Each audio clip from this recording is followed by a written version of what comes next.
Hello everyone, number 7. We're in number 7 of The Key to Theosophy. This is written down by Helena Petrovna Blavatsky. Written down, I say, because she did write them down. She didn't create them, she didn't come up with them, she wrote them down. She was a scribe, a secretary. And this is not a worship of Blavatsky or any human being. It is understanding the divine within yourself, and these teachings are as old as time. They belong to everyone and solely to no one.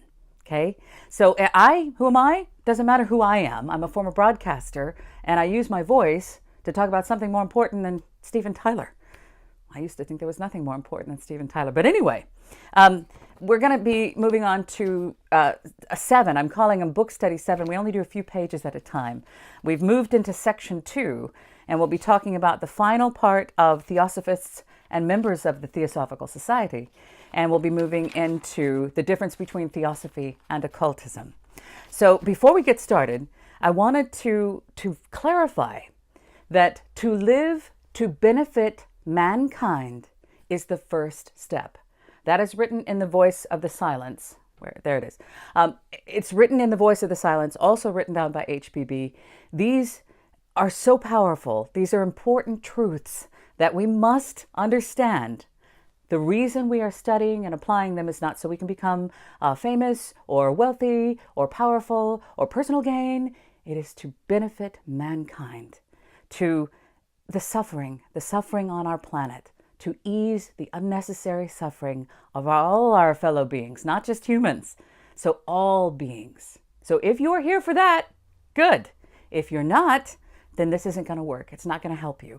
The more that you study, the more that you apply these texts in your life, the more that you become them, you will find that the latent powers within humans, within you, will become more clear. If you are doing it for a selfless cause, if you are trying to develop your latent abilities to benefit mankind, you will find that they will ever increase. Okay?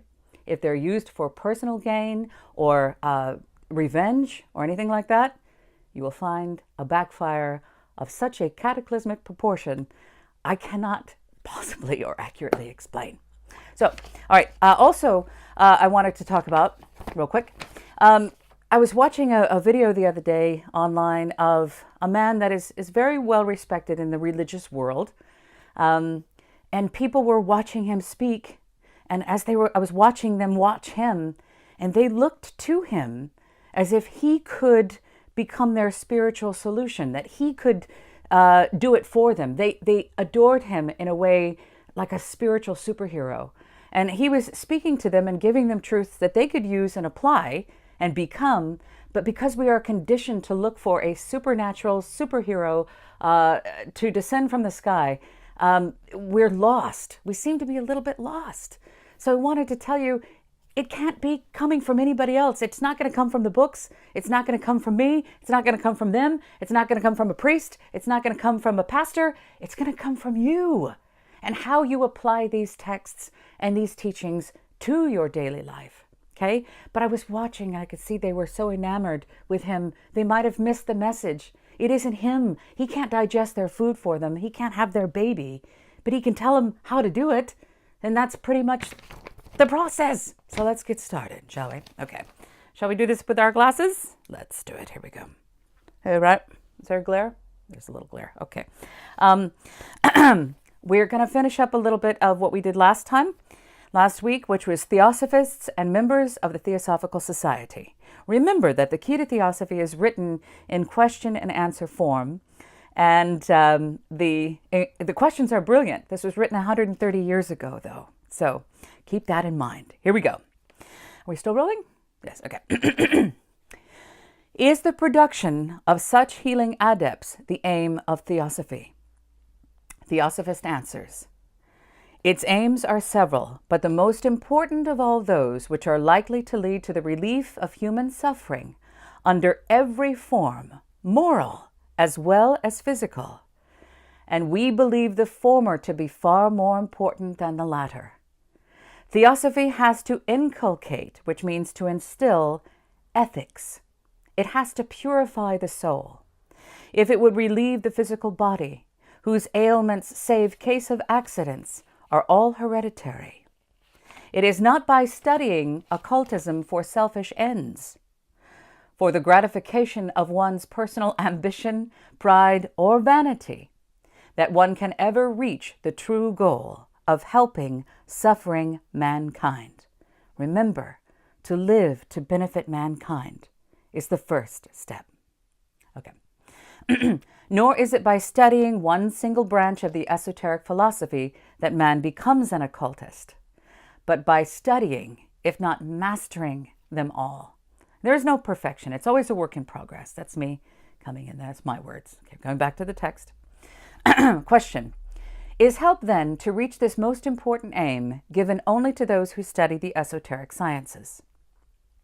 Theosophist answers, not at all. Every lay member is entitled to general instruction if he only wants it, but few are willing to become what is called working members, and most prefer to remain the drones of Theosophy. Let it be understood that private research is encouraged in the TS, provided it does not infringe the limit which separates the exoteric, meaning commonly known, from the esoteric, the blind from the conscious magic. Okay, the difference between Theosophy and occultism. Occult, we've talked about before. Look it up, Google it, means unknown, or not currently known, or outside the realm of knowledge at the current time. Inquirer, you speak of Theosophy and occultism. Are they identical? Theosophist says, by no means. A man may be a very good Theosophist indeed, whether in or outside of the society, and that's important, whether in or outside of the society, without being in any way an occultist. But no one can be a true occultist without being a real Theosophist. Otherwise, he is simply a black magician, whether conscious or unconscious. Inquirer, what do you mean? Theosophist, I have said already that a true Theosophist must put in practice the loftiest moral ideal, must strive to realize his unity with the whole of humanity. I'm going to repeat that line. Must practice the loftiest moral ideal, must strive to realize his unity with the whole of humanity. Okay. It's true, that's so important. And work ceaselessly for others. Now, if an occultist does not do all this, he must act selfishly for his own personal benefit. And if he has acquired more practical power than other ordinary men, he becomes forthwith a far more dangerous enemy to the world and those around him than the average mortal. This is clear. Inquirer, then is an occultist simply a man who possesses more power than other people? Theosophist, far more, if he is a practical and really learned occultist, and not one only in name. Occult sciences are not, as described in encyclopedias, those imaginary sciences of the Middle Ages, which related to the supposed action or influence of occult qualities or supernatural powers, such as alchemy, magic, necromancy, and astrology. For they are real. They are actual and very dangerous sciences. Let's say that again. Magic, necromancy, alchemy, astrology are real, actual, and very dangerous sciences. They teach the secret potency of things in nature, developing and cultivating the hidden powers latent in man, thus giving him tremendous advantages over more ignorant mortals.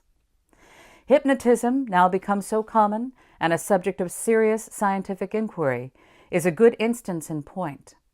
Hypnotic power has been discovered almost by accident, the way to it having been prepared by mesmerism. And now an able hypnotizer can do almost anything with it, from making a man commit a crime, often by proxy for the hypnotizer, for the benefit of the latter. Is not this a terrible power if left in the hands of unscrupulous persons? Is it not? And please to remember that this is only one of the minor branches of occultism. Question comes again. Inquirer, but are not all these occult sciences, magic and sorcery, considered by the most cultured and learned people as relics of ancient ignorance and superstition? It's a good question. Theosophist, let me remind you that this remark of yours cuts both ways.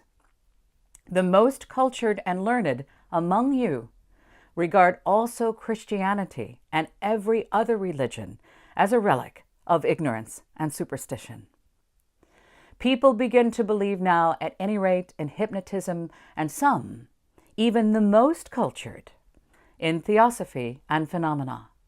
But who among them, except preachers and blind fanatics, will confess to a belief in biblical miracles? And this is where the point of difference comes in. There are very good and pure theosophists. There are. I believe that there are. Who may believe in the supernatural, divine miracles included, but no occultist will do so. For an occultist practices scientific theosophy based on accurate knowledge of nature's secret workings. Let's say that again. For an occultist practices scientific theosophy based on accurate knowledge of nature's secret workings. But a theosophist practicing the powers called abnormal and minus the light of occultism, will simply tend toward a dangerous form of mediumship, because although holding to theosophy and its highest conceivable code of ethics, he practices it in the dark, on sincere but blind faith. Anyone, theosophist or spiritualist, who attempts to cultivate one of the branches of occult science, for example, hypnotism, mesmerism, or even the secrets of producing physical phenomena, etc., without the knowledge of the philosophic rationale of those powers, is like a rudderless boat launched on a stormy ocean. Let's repeat that again. Okay. Anyone, theosophist or spiritualist, who attempts to cultivate one of the branches of occult science, like hypnotism, mesmerism, or even the secrets of producing physical phenomena, without the knowledge of the philosophic rationale of those powers, is like a rudderless boat launched on a stormy ocean. It's true. It's very dangerous. When you apply and study these ancient wisdoms of theosophy, you will find that the latent powers, they use the word latent, and in nature and man, the unknown, the ability, we are the microcosm of the macrocosm, we are the universe. You hear all that stuff. What does that mean?